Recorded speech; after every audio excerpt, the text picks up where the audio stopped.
Magandang hapon mga kapatid. Magsiliod tayo at ating pong dasalin ang panalangin ng kaloob bilang ating pag-aalay sa misang ito. Panginoon, tanggapin mo po ang aming handog, bunga ng aming pinagpaguran at ang pag-unlad ng mga kaloob na iyong bigay. Basbasan mo kami at ang aming mga handog. Gawin mo kami kasangkapan sa pagpapalaganap ng iyong kaharian. Amen. Magsitayo na po.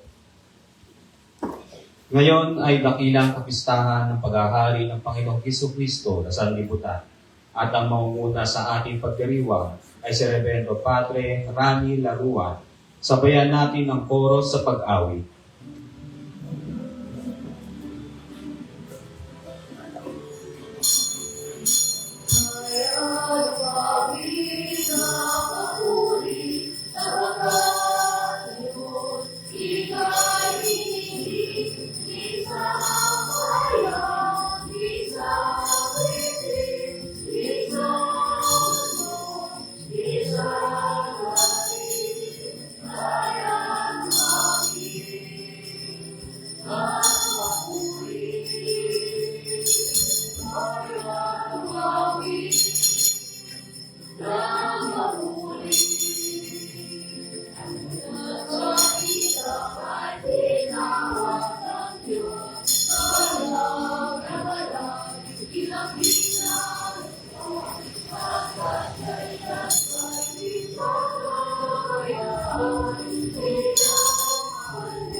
Sa ngalan ng Ama, ng Anak at ng Espiritu Santo. Amen. Sumayin niyo ang Panginoon. At sumayin. Magandang hapon po sa inyo lahat. Ngayon ay pinagdiriwang po natin ang dakilang kapistahan ng pagkahari ng Panginoong Jesucristo sa sanlibutan. Bagamat ay daminin natin ang ating mga kasalanan upang tayo maging marapat gumanap sa banal na pagdiriwang.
Kaawaan tayo ng makapangyarihang Diyos, patawarin tayo sa ating mga kasalanan, at patubayan tayo sa buhay na walang hanggan. Amen.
Manalangin tayo. Ama naming makapangyarihan sa iyong anak na pinakamamahal at hari ng sanlibutan, nilo pong pag-isahin ng tanan, idulot mo ang kanyang kinapal na pinalaya sa kalipinay, ay makapaglingkod sa iyong kadakilaan, at makapagpuri sa iyo na walang umpay, sa pamamagitan ng Jesucristo kasama ng Espiritu Santo, magpasa walang hanggan. Amen. Magsiyo po na po ang lahat. Magmumula sa angka ni David, ang kilalaning Mesiyas na sanlibutan. Si Jesus ang hinirang ni Diyos at hari ng mundo sa lahat ng panahon. Pakinggan po natin ang unang pagbasa. Pagbasa mula sa ikalawang aklat ni Samuel. Noong mga araw na iyon, nagkaisa ang lahat ng angkan ng Israel na pumunta sa Hebron upang makipagkita kay David. Sinabi nila, "Kami laman ng iyong laman at dugo ng iyong dugo. Nang si Saul ang hari namin, nanguna ka sa mga kawal ng Israel sa pakikipagdigma. Ipinangako sa iyo ng Panginoon na gagawin kanyang hari upang mamuno sa kanyang bayan." Lahat ng matatanda ng Israel ay nagpunta nga sa Hebron at dooy nakipagkasundo sa kanya sa harapan ng Panginoon. Binuhusan nila ng langis si David at kininalang hari sa Israel. Ang salita ng Diyos. Sa Diyos. Masaya tayong papasok sa tahanan ng poong Diyos. Masaya tayong papasok sa tahanan ng buong Diyos. Ako ay nagalak sa sabing ganito. Sa bahay ng poon ay pumasok tayo. Sama-sama kami matapos sapitin ang pintuang lungsod nito, Jerusalem. Masaya tayong papasok sa tahanan ng buong Diyos. Dito umaahon ang lahat ng angkan, lipi ni Israel upang magsambahan. Ang hangad, ang poon ay pasalamatan, pagkat ito'y utos na dapat gampanan. Doon din naroon ang mga hukuman at trono ng hari, hahatol sa tanan. Masaya tayong papasok sa tahanan ng buong Diyos. Inilalarawan ni San Pablo ang mga walang hanggang katangian ng Panginoong Yesus bilang pinakamamahal na anak ng Diyos, ang tagapagligtas ng daigdig. Ang ikalawang pagbasa. Pagbasa mula sa sulat ni Apostol San Pablo sa mga taga-Colosas. Mga kapatid, magpasalamat kayo sa Ama sapagkat minarapat niyang ibilang kayo sa mga hinirang na magmamana ng kaharian ng kaliwanagan. Iniligtas niya tayo sa kapangyarihan ng kadiliman at inilipat sa kaharian ng kanyang minamahal na anak. Sa pamamagitan ng anak, tayo'y pinalaya at pinatawad sa ating mga kasalanan. Si Kristo ang larawan ng Diyos na di nakikita at siyang may kapangyarihan sa lahat ng nilikha. Sapagkat ang lahat ng nasa langit at nasa lupa, nakikita man o hindi, pati ang mga nagahari at namamahala, mga namumuno at may kapangyarihang espiritual, ay pawang nilikha ng Diyos sa pamamagitan niya at para sa Kanya. Siya'y una sa lahat, at sa Kanya nasasalalay ang kaayusan ng lahat ng bagay. Siya ang ulo ng simbahan na Kanyang katawan. Siya ang una, ang panganay na anak, ang unang nabuhay na muli, upang siya ang maging pinakadakila sa lahat ng bagay. Ipinasya ng Diyos na ang Kanyang kaligtasan ay manatili sa anak, at inibig niya ang sandaigdigan ay makipagkasundo sa Kanya sa pamamagitan ng anak. Sa pamamagitan ng pagkamatay nito sa krus, nagkasundo nga ang Diyos at ang lahat ng nilikha sa langit at sa lupa. Ang salita ng Diyos. Salamat sa Diyos. Magsitayo na po.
Sumainyo ang Panginoon. At sumainyo. Ang mabuting balita ng Panginoon ayon kay San Lucas. Papuri sa iyo, Panginoon.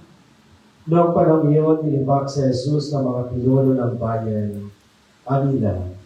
Iniligtas niya ang iba, iligtas naman niya ngayon ang kanyang sarili. Kung siya nga ang Mesiyas, ang hinirang ng Diyos.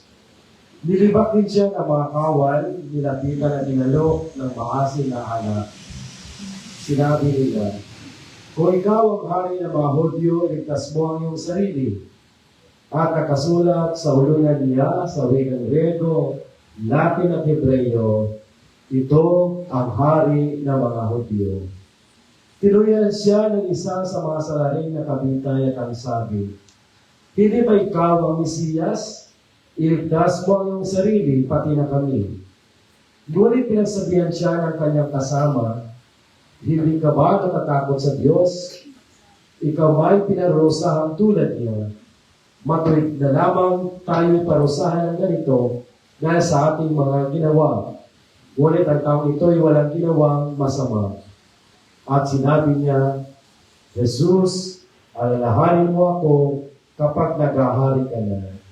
Sumagot si Jesus, sinabi ko sa iyo na hindi isasama kita sa paraeso. Mga kapatid, ang mabuting balita ng ating Panginoon.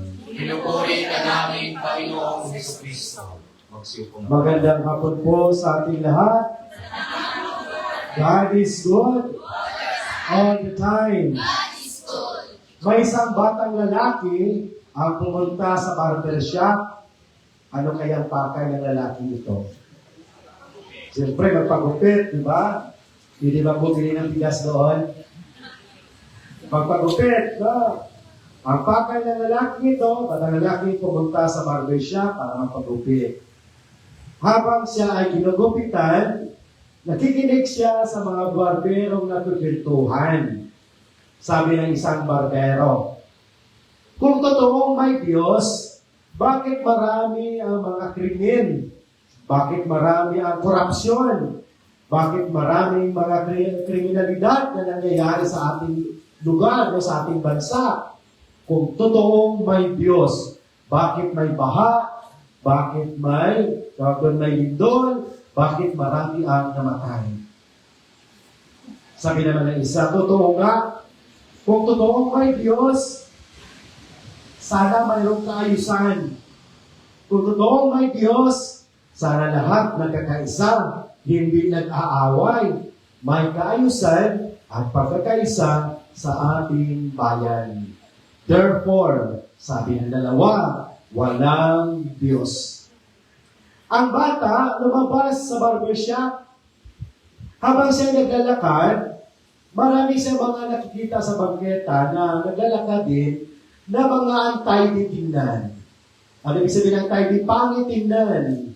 Hindi nagupitan ng buhok, mahaba ang buhok, pangit tingnan, no? Hindi bagay, no? Kung minsan mahaba ang buhok, no? Hindi pa nakasuklay, no? Ibig sabihin, antay hindi maganda tingnan, marungis tingnan. Kaya, bumalik siya doon sa barbershop at nagtanong sa mga barbero, Kuya, totoo po bang may barbershop? Sabi ng dalawa, oo nga, no? Ito nga, dito ka sa barbershop pumasok at ikaw ay nagpagupit. Sabi ng bata, kung totoo may barbershop, bakit marami dyan sa labas ang hindi man lang nagupitan ng buhok? Bakit marami dyan sa labas ang dungis-dungis tingnan, ang haba ng buhok, at tayo tingnan, hindi maganda tingnan, pangit tingnan. Alam niyo ba kung anong sagot ng dalawang barbero? Kasi, nandito nga ang barbershop, ngunit wala naman silang panahon na pumasok sa barbershop upang magpagupit. Sagot ng bata, ganon din po kuya, bakit may krimen? Bakit may mga lindol? Bakit may baha? Bakit marami na kriminalidad sa ating paligid? Dahil marami din sa atin ang hindi din pumasok sa loob ng simbahan. Amen? Mga kapatid, ngayong araw, ipinagdiriwang ng ating simbahan ang dakilang kapistahan ng pagkahari ni Jesus, ang kanyang pagiging hari ng sanlibutan. Ano po ang ibig sabihin nito? Si Kristo ang hari ng sanlibutan. 100 years na po natin itong ipinagdiriwang. Ito'y nagsimula noong taong 1925 sa pamumuno ni Pope Pius XI. Sa panahon ni Pope Pius XI, mayroong sekularismo na nangyayari. Ang mga tao ay hindi na pumapasok sa loob ng simbahan. Mga tao ay nawili na, nalilibang na sa mga gawain sa labas ng simbahan. Ang mga tao nawili na sa kanilang mga personal na mga interes, sa kanilang mga personal na mga kagustuhan. Nawili na sila sa kanilang mga worldly pleasures, mga makamundong mga gawain. At marami din sa kanila ang nagkaroon din ng kanilang sari-sariling mga kaharian at sila rin mismo ang mga hari. Ano ibig sabihin nun? Yung iba nandun sa kanilang trabaho, sila yung hari. Ang iba nandun sa kanilang bisyo, sila yung kanilang hari. Yung iba nandun sa kanilang mga worldly pleasures, sila din yung hari. Ay yung iba bumubuli ng kanilang kingdom, ng kanilang harian, sila din ang hari. Sekularismo. Kaya, sabi ni Pope Pius XI, kailangan nating bigyan pansin na talaga na hindi ang mga makamundong kingdoms natin, ang hindi ang makamundong kaharian natin, hindi mga makamundong hari, ang dapat natin bigyang halaga, ang totoong hari, si Jesus. Si Jesus ang hari ng sanlibutan, ng sandaigdigan.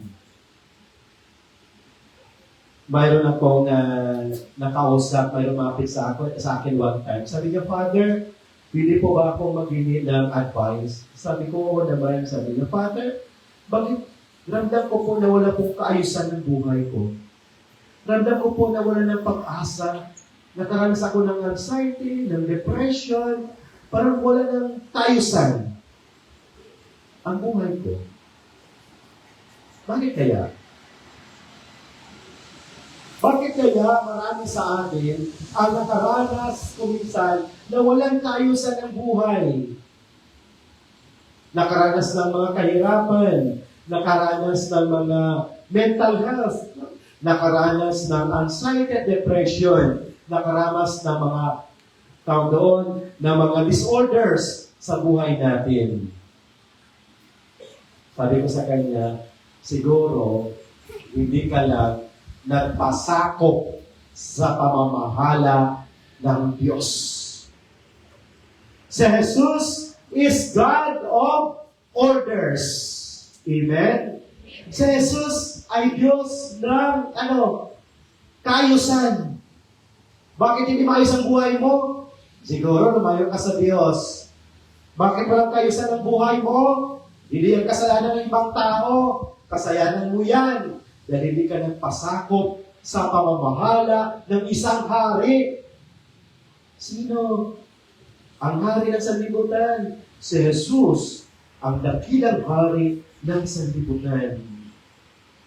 Tapos, problema tayo, magreklamo tayo, walang kaayusan yung buhay natin. Bumubuo tayo ng sarili nating kaharian Saan yung kaharian natin? Sa sugalan? Saan yung kaharian natin? Doon sa mga bisyo natin. Saan yung mga kaharian natin? Doon sa mga worldly pleasures natin. Saan yung kaharian natin? Doon sa mga attachment natin sa buhay. Paano tayo makaranas ng kaayusan kung tayo ay tumiwala sa paghahari ng Diyos na siyang Diyos ng kaayusan? God of order ang ating Panginoon. Amen? Ano po yung prerequisite? Ano po yung kailangan natin? Magkaroon lang po tayo ng total submission ng ating sarili sa kalooban ng Diyos. Ano ibig sabihin ng total submission? Ibibigay mong sarili mo doon sa hari na siyang mamamahala ng iyong buhay. Amen? Mayroon bang isang hari na pinababayaan niya yung kanyang kaharian? Mayroon bang isang hari na hari nga siya, pero gutom naman yung kanyang nasasakupan? Mayroon bang hari na hindi niya protektahan ang kanyang ang kanyang sinasakupan? Mayroon bang hari na hindi nagbibigay pag-asa sa kanyang sinasakupan? Lahat ng hari nagbibigay buhay. Lahat ng hari nagbibigay pag-asa sa kanyang sinasakupan. Ano lang yung kailangan? Hindi magpabilong ka doon. Hindi sabi mong sarili mo sa kanyang pamamamalakad at sa kanyang pamamahala. Amen? Kasi tayo kung minsan may Diyos na tayo, pero ang tanong, binibigay ba natin ang ating sarili sa Kanya?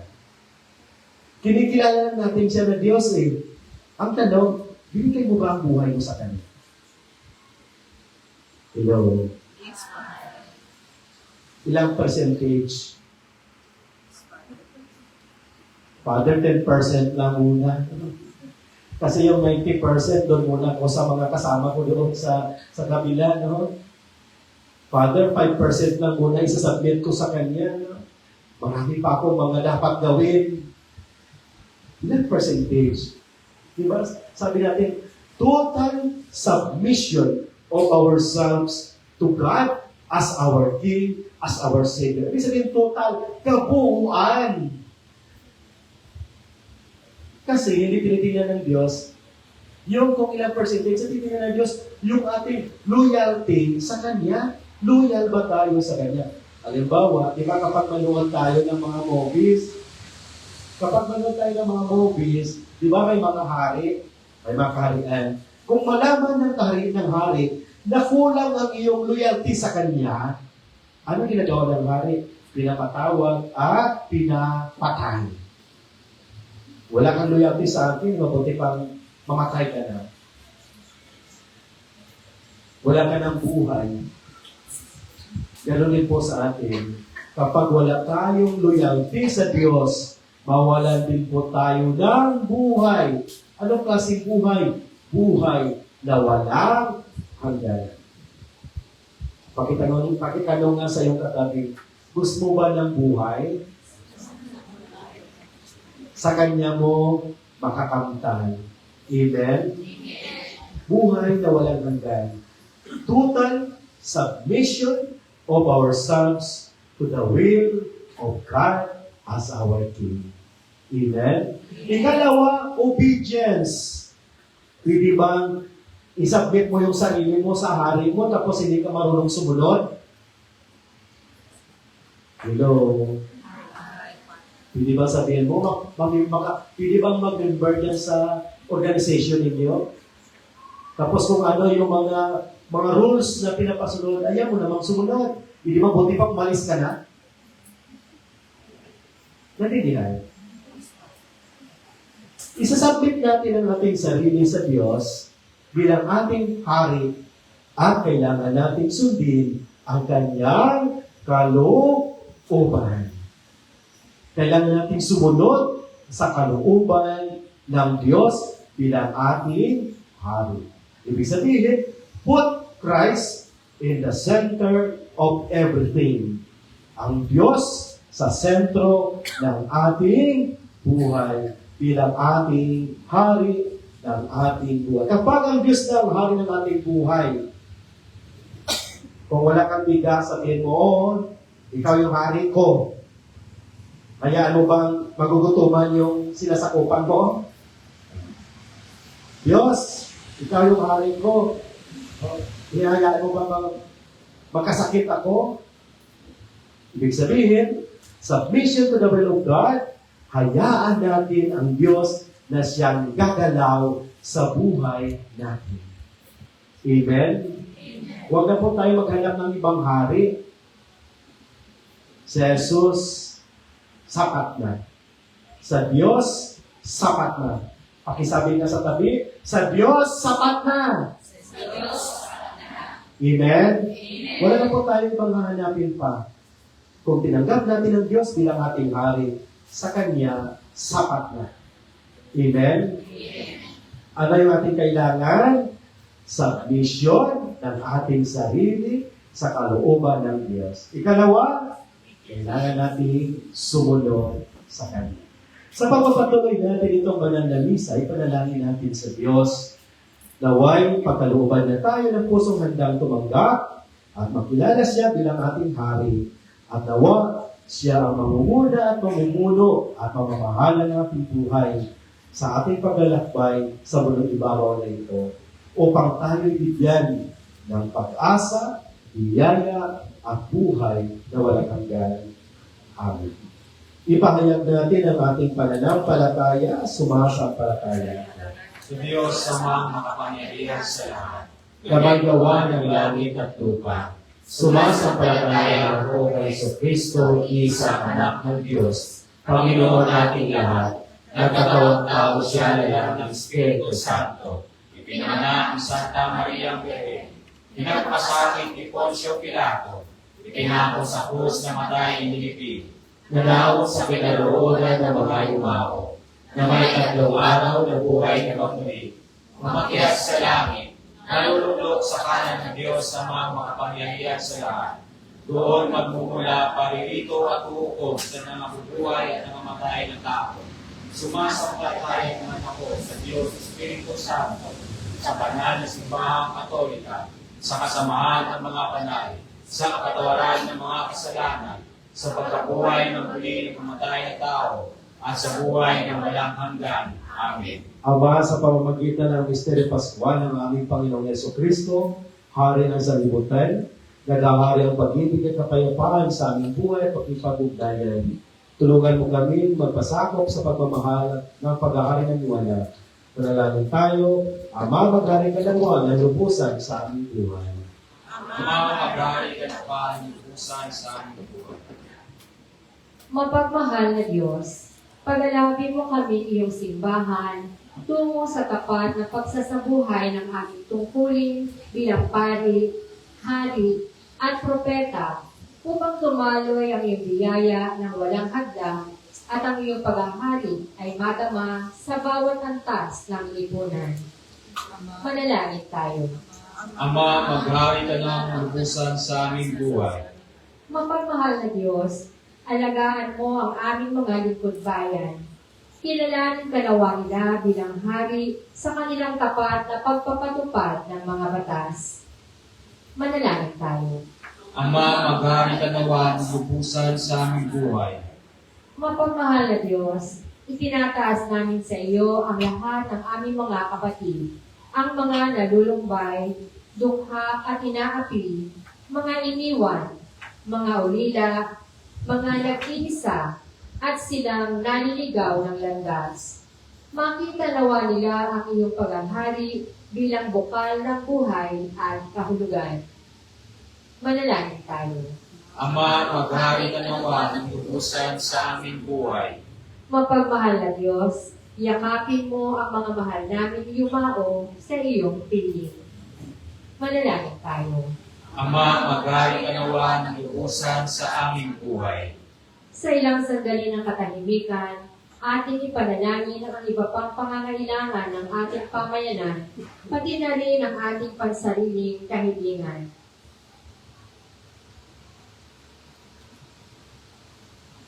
Manalangin tayo. Ama, maghari ka nawa ng lubusan sa aming buhay. Mapagmahal naming Diyos, minahal mo kami sa pamamagitan ng pagpapadala ng iyong anak upang maging hari ng aming buhay. Tulungan mo kami para tuloy siya bilang Panginoon sa aming salitang gawa. Hinihiling namin ito sa pangalan ni Jesucristo, aming Panginoon. Amen. Magsuko na po.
Magsitayo na po ang lahat. Manalangin kayo mga kapatid upang pag-aaral natin ay karugan ng Diyos sa mga nakapangyarihan.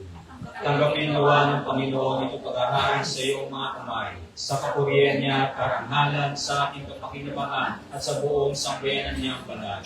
Ama naming lumikha sa pag-aaral namin ng mga alay na ikapagkakasundo ng sangkatauhan.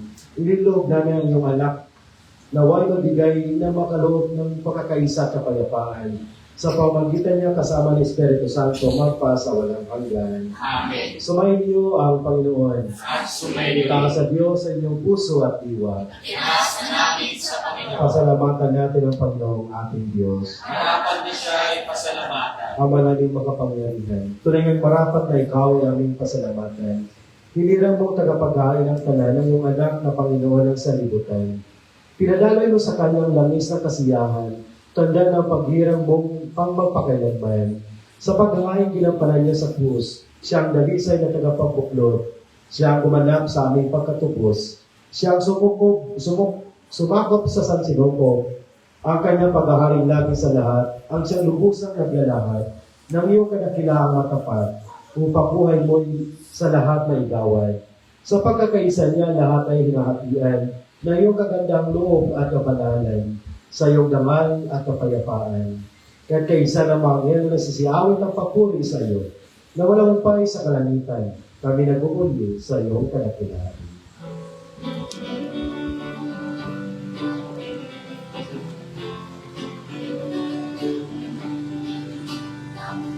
Santo, Santo, Santo, Diyos makapangyarihan, Kuskus kapaghati ang langit at lupa, Hosana sa kaligtasan, pinagpalang namin sa ngalan ng Panginoon. Hosana, Hosana sa kaligtasan. Hosana, Hosana sa kaligtasan.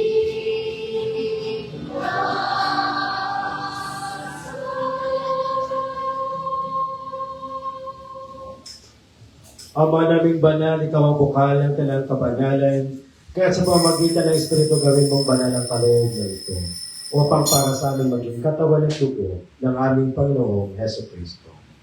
Bago niya pinagtiisan ko sa loob na maging handog, hinawakan niya ang tinapay, pinasalamatan kanya, pinaghati-hati niya iyon, iniabot sa kanyang mga alagad at sinabi, tanggapin niyo lahat ito at kanin, ito ang aking katawan na ihahandog para sa inyo.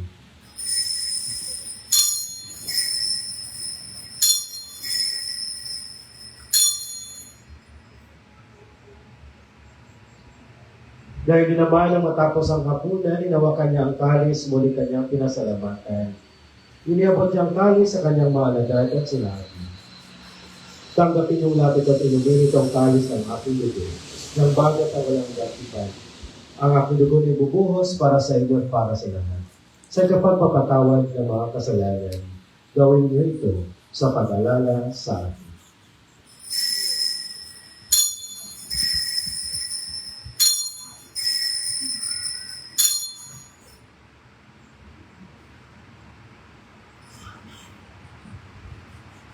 Ipagpunyi natin ang misteryo ng pananampalataya.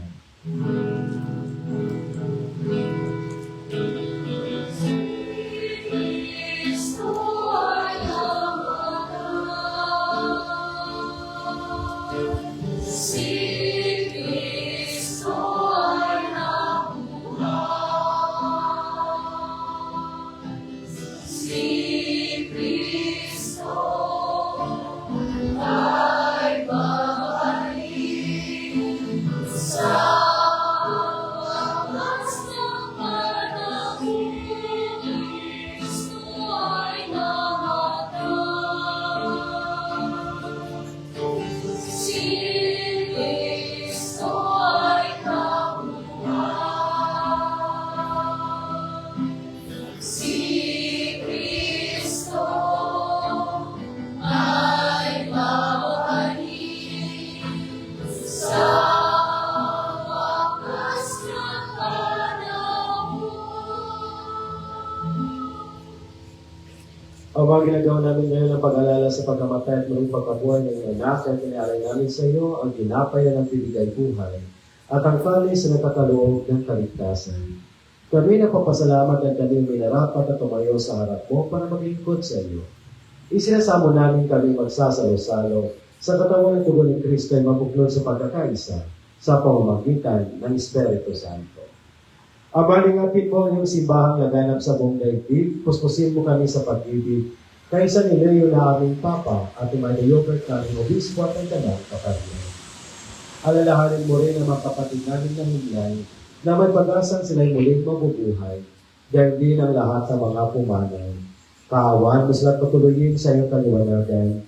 Kaawaan mo at paginapatin kaming lahat na makasalo sa buhay na walang wakas, kaysa ng mahal na Birheng Maria na ina ng Diyos, kaysa ng mga apostol at ang lahat ng mga banal, na namuhay dito sa daigdig ng kalugod-ugod sa iyo, may pagdiwang nawa namin ang pagpupuri sa ikakarangal mo sa pamamagitan ng iyong anak na aming Panginoong Heso Kristo.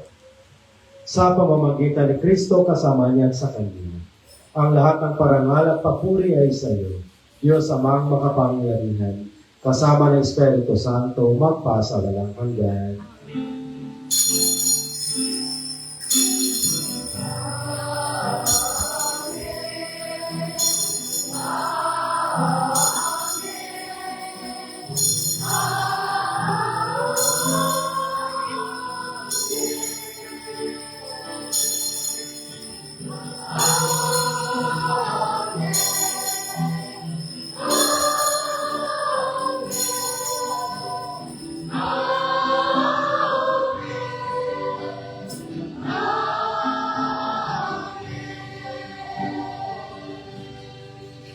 Sa tagubilin ng mga nakagagaling na utos sa turo ni Jesus na Panginoon natin at Diyos, ipahayag natin ang lakas loob.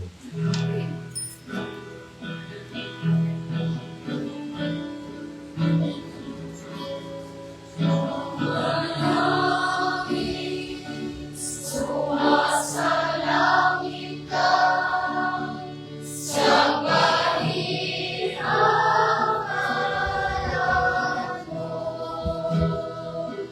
Mapasamin ang kaharian mo. Sundin ang loob mo. Dito sa lupa, para lang sa langit, bigyan mo po kami ngayon ng aming kakanin sa araw-araw at pagtawarin mo kami sa aming mga sala.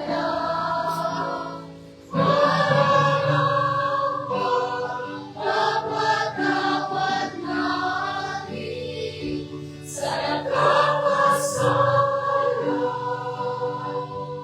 sa amin. At wag mo kaming ipahintulot sa puso. At iadya mo kami sa lahat ng masama. Inihiling namin kami adya sa lahat ng masama at pagkalooban ng kapayapaan araw-araw. Iligtas sa kasalanan at ilayo sa lahat ng kapahamakan. Samantalang aming pinananabikan ang dakilang araw ng pagpapahayag ng tagapagligtas namin sa Yesu Kristo. Sa pagod sa'yo ang kaharian, kapangyarihan at kapurihan. Ngayon at magpapailanman. Ngayon at magpapailanman. Panginoong Jesucristo, sinabi mo sa iyong mga apostol, kapayapaan ang iniwan ko sa inyo, ang aking kapayapaan ang binibigay ko sa inyo. Tumayan mo ang aming pananampalataya at huwag ang aming pagkakasala. Pagkalooban mo kami ng kapayapaan at pagkakaisa ayon sa iyong kalooban, kasama ng Espiritu Santo, magpasa walang hanggan. Amen. Ang kapayapaan ng Panginoon ay nating sumayin. At sumeli. Magbigayin tayo ng kapayapaan sa isa't isa.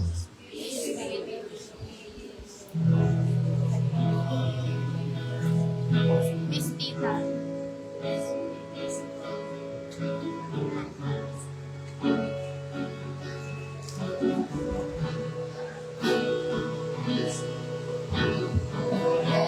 Meron ang Diyos na nag-aalis ng mga kasalanan sa mundo.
Sunod na po ang Ito ang kordero ng Diyos. Ito nag-aalis sa mga kasalanan ng sanlibutan. Mapalad ang mga inanyayahan sa kanyang tigil. Panginoon, hindi ako karapat-dapat na magpatuloy sa iyo. Ngunit sa isang salita mo lamang ay gagaling na ako.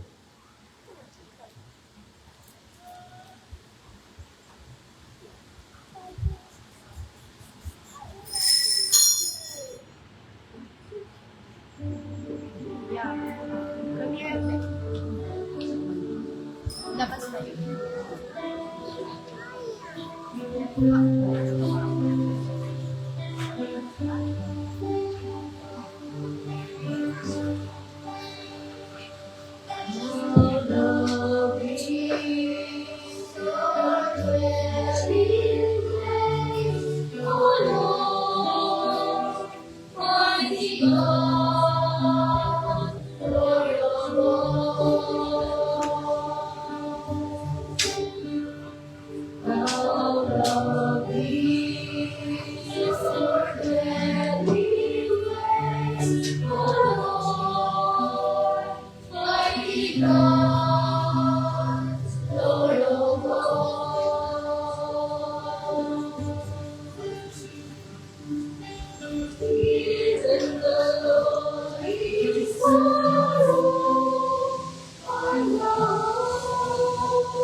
Magsiluhod po ang lahat.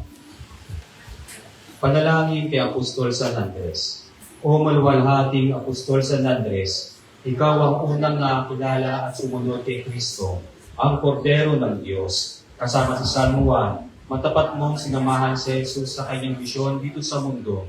Ikaw rin ang nagikayat sa iyong kapatid na si San Pedro upang maging tagasunod ni Jesus. Sa iyong pamamagitan, buong puso din nawa namin sundan si Jesus at ang kanyang mga turo. Turuan mo kaming mag-akay ng aming kapwa tungo kay Kristo nang amin siyang sama-samang ibigin at paglingkuran. Tulungan mo kaming matutuhan ang kahulugan ng pagkapasakit ni Kristo sa krus. Nang malugod din nawa namin pasanin ang aming mga krus sa araw-araw ng walang pag-aalinlangan. Ama naming makapangyarihan, kami nakikiusap ng iyong paunlakan. Sa hiling namin kami laging dalangin sa iyong harapan, ni Apostol San Andres at na nangaral at nangasiwa sa iyong sambayanan. Sa pamamagitan ni Jesucristo kasama ng Espiritu Santo, magpasawalang hanggan. Amen. Apostol San Andres, ipanalangin mo kami. Magsitayo na po ang lahat.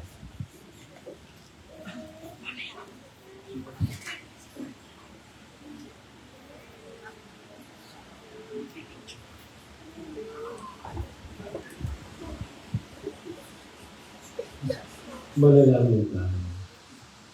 O maraming mapagmahal kami pinapakinabang mo sa pagkain ng bibigyan buhay na nagsusumamang kay isa niyang makapamuhay sa kaharian sa langit na pagkailanman. Pakundangan sa karangalang sundin ng pamakautusan ng Haring si Kristo sa sanlibutan. Sa pamamagitan niya kasama ng Espiritu Santo magpasa walang hanggan. Amen. Magsiyo po muna po lahat. Mga announcement po. Narito po ang upcoming schedule of activities para sa nalalapit na pistahan sa Apostol San Andres. November 24, ikalimang araw ng Nobinaryo sa ganap na 6:30 p.m. na pamumunuan ni Reverend Father Errol Manangkin. November 25, ika-anim na araw ng Nobinaryo sa ganap na 6:30 p.m. na pamumunuan ni Reverend Father John Dicer. November 26, kasalang parokya, ang call time po ay 1 p.m. at ikapitong araw ng Nobinaryo sa ganap ng 6:30 p.m. na pamumunuan ni Reverend Father Arman Vitana. November 27, ikawalong araw ng Nobinaryo sa ganap ng 6:30 p.m. na pamumunuan ni Reverend Father Orlando Ordona. November 28, ikasyam na araw ng Nobinaryo sa ganap na 6 o'clock p.m. na pamumunuan ni Reverend Father Joselito Hapson at ang Little Miss St. Andrew Coronation Night na gaganapin sa EP Housing Basketball Court. November 29, kapistahan ni San Apostol San Andres, Misa Solemne sa ganap na ikawalo ng umaga na pamumunahan ng ating mahal na obispo, Reverend Milo Hubert C. Vergara. Binyagang parokya sa ganap na ikasampu ng umaga, Karakol at Tinapayan Festival sa ganap na ikadalawa ng hapon. Solemn procession sa ganap na ikapito ng gabi. Ipinapaalam din po na walang misa sa umaga sa linggong ito upang magbigay daan sa ating misa nobinaryo. Para sa iba pang updates tungkol sa ating piyesta, maaari lang pong bisitahin ng St. Andrew the Apostle Tuasay Parish Facebook page. Maraming salamat po sa inyong bukas palad na suporta at pagmamalasakit. Magsitayo na po ang lahat.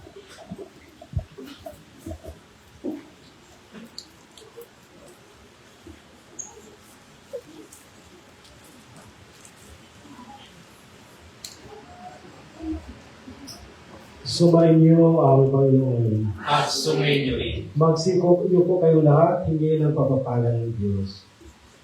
Pagpalain nawa kayo at ingatan ng Panginoon ngayon at magpasa walang hanggan. Amen. Naway kahabagan niya kayo at subaybayan ngayon at magpasa walang hanggan. Amen. Lingapin nawa niya kayo at bigyan ng kapayapaan at kaligayahan ngayon at magpasa walang hanggan. Amen. Pagpalain kayo ng makapangyarihang Diyos, Ama, Anak at Espiritu Santo. Amen. Tapos ang banal na misa, umayo kayo taglay kapayapaan upang kayo na malimali ng paglingkuran. Salamat sa Diyos.